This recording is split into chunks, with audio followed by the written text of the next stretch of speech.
Hello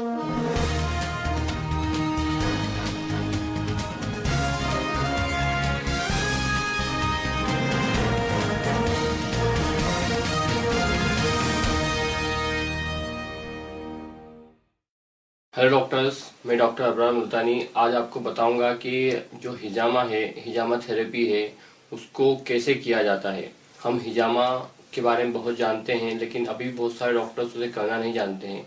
वो समझते हैं कि हिजामा बहुत मुश्किल होता है, बहुत मुश्किल इलाज है, लेकिन मैं आज आपको बताऊंगा कि हिजामा कैसे किया जाता है। तो सबसे पहले हमें हिजामा के बारे में जानने के लिए उसमें यूज होने वाले इंस्ट्रूमेंट के बारे में पता होना चाहिए।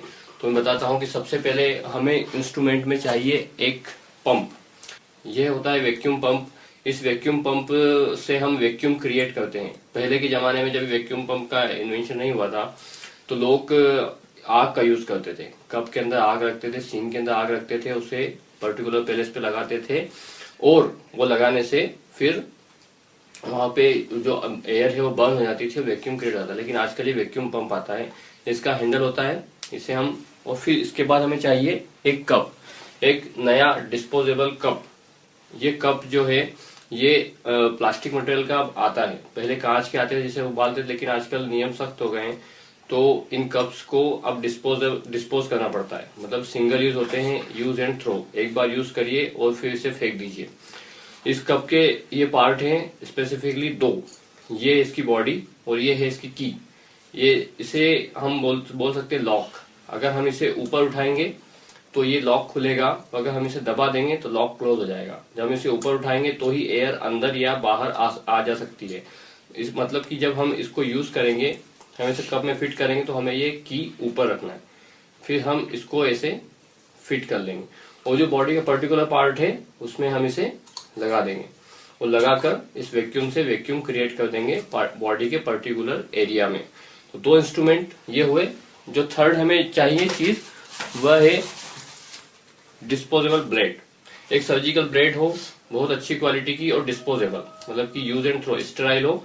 इसको भी हमें यूज एंड थ्रो कर देना है। तो बेसिकली हमें तीन इंस्ट्रूमेंट की जरूरत है, ब्लेड, सर्जिकल ब्लेड, कप और पंप, तीन की जरूरत है। अब मैं आपको बताऊंगा कि हिजामा कैसे किया जाता है। तो आइए अब हम चलते हैं हिजामा करने।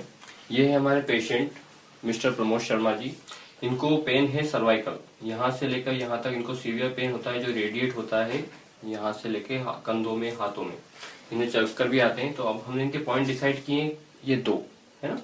तो अब इन्हें सबसे पहले हम क्या करेंगे, एंटीसेप्टिक से इसको क्लीन करेंगे। इस हिस्से को हम अच्छे से इसे क्लीन कर लेंगे। अगर किसी हिस्से में, जैसे कि अगर हमें सर पे करना होता तो we have to clean, we have to shave, कि इनके बालों को हमें हटाना पड़ता है। लेकिन यहाँ पे बाल नहीं है इसलिए उसकी आवश्यकता नहीं है। हमें इसको अच्छे से क्लीन करना है। फिर जो पॉइंट हमने डिसाइड किए हैं उस पॉइंट पर हमें कप को प्लेस कर देना है, वैक्यूम क्रिएट कर देना है और इसको लॉक कर देना है। उसके बाद फिर जो हमारा दूसरा पॉइंट है उस पर हमें कप को प्लेस करना है और लॉक कर देना है। जब हम देख रहे हैं कि जब हमने वैक्यूम क्रिएट किया तो स्किन ऊपर उठ गई है। ये स्किन जब ऊपर उठेगी वैक्यूम से तो इतना इतना एक लोकल एनेस्थीसिया हो जाएगा।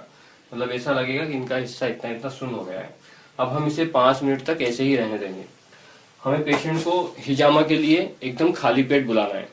हमें पेशेंट को खाली पेट इसलिए बुलाना है क्योंकि अगर हम खाली पेट नहीं बुलाएंगे रोगी को तो ब्लड का सर्कुलेशन पेट की तरफ भी रहेगा। जब ब्लड का सर्कुलेशन पेट की तरफ रहेगा तो हमारा हिजामा का पर्पस पूरी तरीके से सॉल्व नहीं होगा, क्योंकि हिजामा में भी हमें ब्लड ही निकालना है।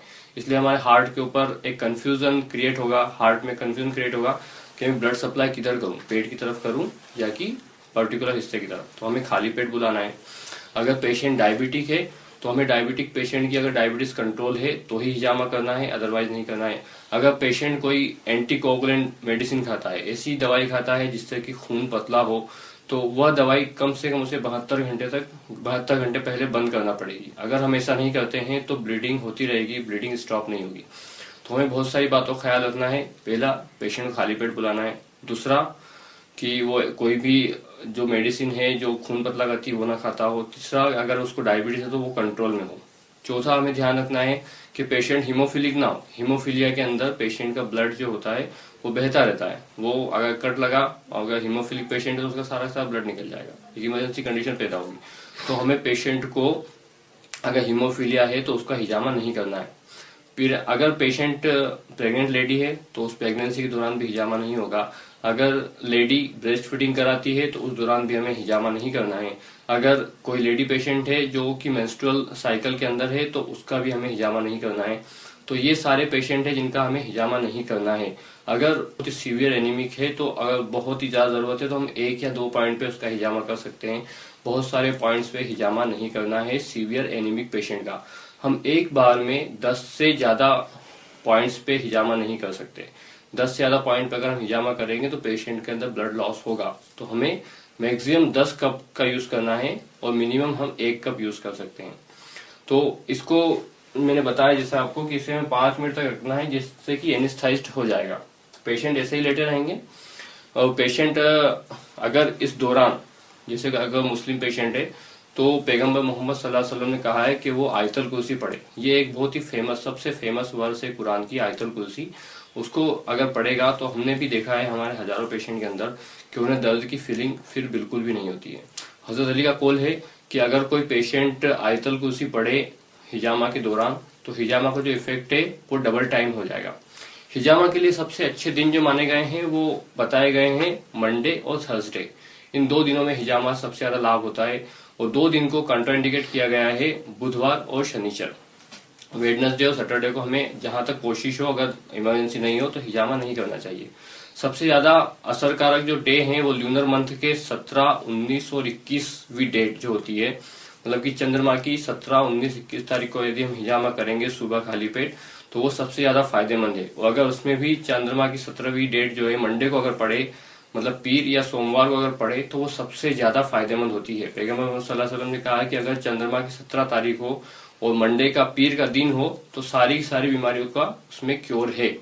और जो चंद्रमा की डेट्स होती है उस डेट्स में जैसे कि समंदर के अंदर ज्वार भाटे बढ़ जाते हैं, उसी तरीके से हमारे खून के अंदर भी उफान बढ़ जाते हैं। हमारे खून के अंदर भी टॉक्सिन्स ज्यादा बाहर आने की कोशिश करते हैं। इसलिए उन दिनों में हमें इसे प्रिफर करना चाहिए। चंद्रमा की 17, 19, 21 तारीख सबसे बेस्ट है और दिनों में मंडे और थर्सडे सबसे बेस्ट है। तो अब हमें 5 मिनट हो गए हैं। प्रमोद जी आप अच्छे हैं? ठीक है, अच्छा महसूस कर रहे हैं जी? 5 मिनट हो गए हैं। ये जितना भी एरिया है ये एनेस्थाइज्ड हो गया है, तकरीबन शून्य हो गया है। अब हमें एक ब्लेड लेना है डिस्पोजेबल जो बहुत ही फाइन होती है और इससे बहुत ही हल्के हल्के से बहुत ही माइन्यूट इंसिजन हमें लगाना है। पेशेंट को इससे पता भी नहीं चलेगा और हमें शो भी नहीं होंगे जब तक कि हम वापस कप ना लगाएं। बहुत ही हल्के हल्के से सुपरफिशियल हमें इंसिजन लगाना है ताकि पूरा पूरा एरिया कवर हो। और फिर ये जो ब्लेड है इसको हमें डिस्पोज कर देना है, फेंक देना है। और जो कप हमने लगाए थे उन्हें वापस से प्लेस करना है।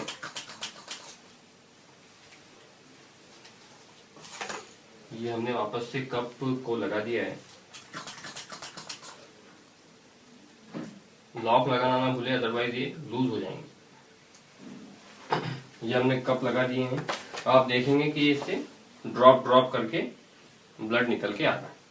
प्रमोद जी आपको कोई दर्द हो रहा है? नहीं हो रहा सर। जब ने कट लगाया जब कोई दर्द हुआ था? नहीं हुआ था कोई दर्द। तो हम देखें कि हिजामा की जो थेरेपी है वो पेनलेस थेरेपी है, उसमें कोई दर्द नहीं होता है। जो ब्लड निकल रहा है ये हम तकरीबन 15 से 20 मिनट तक इन कप्स को ऐसे ही प्लेस कर देते हैं तो उससे ये सारा सारा इम्प्योर ब्लड जो कि सुपरफिशियल कैपिलरी से निकल के आएगा वो सारा निकल आएगा और पेशेंट 15-20 मिनट बाद यहाँ से आराम से घर जा सकता है। तो अब हमें 15 मिनट हो गए हैं और इनका ब्लड तकरीबन निकलना बंद हो गया है। अब हमें हिजामा प्रोसेस को एंड करना है। उसके लिए सबसे पहले जैसे मैंने बताया था कि ये जो लॉक है इसे हम खोलेंगे तो कप निकल आएगा।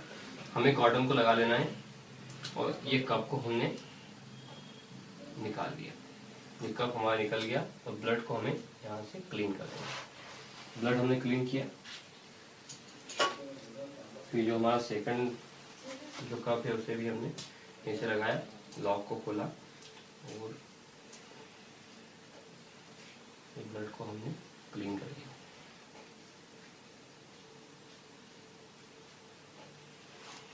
हमारा हिजामा कंप्लीट हो चुका है। अगर आप इसको देखेंगे तो यहाँ पे आपको पता भी नहीं चलेगा हिजामा कहाँ हुआ था। अब जब हमारी ये प्रोसेस इतनी हो गई है, अब हमें इस पर एंटीसेप्टिक लोशन ओविडॉन वो लगा देना है पेशेंट को।